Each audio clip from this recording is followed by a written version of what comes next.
Уже летом региональная противопожарная служба запустит свой технический цех. Нужен он для проведения ремонта пожарных машин. В парке сегодня больше 250 единиц техники. Усиленный режим работы накладывает свой отпечаток. Из строя выходит ходовое и навесное пожарное оборудование. Впредь все ремонты и техобслуживание спецтехника будет проходить в региональном техническом центре.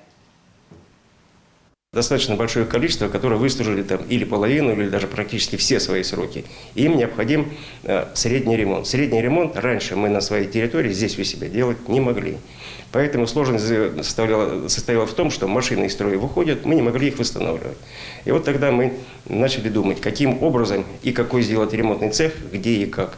Ну и вот у нас получилось так, сложилось, что в Максаковке освободились помещения, мы посмотрели, они нас устраивают. Ремонт в помещениях уже завершили, закупили специальное оборудование. Сегодня противопожарная служба региона – это 49 частей и 58 отдельных постов. Силами огнеборцев прикрыты 522 населенных пункта. Треть из них отдаленные и труднодоступные.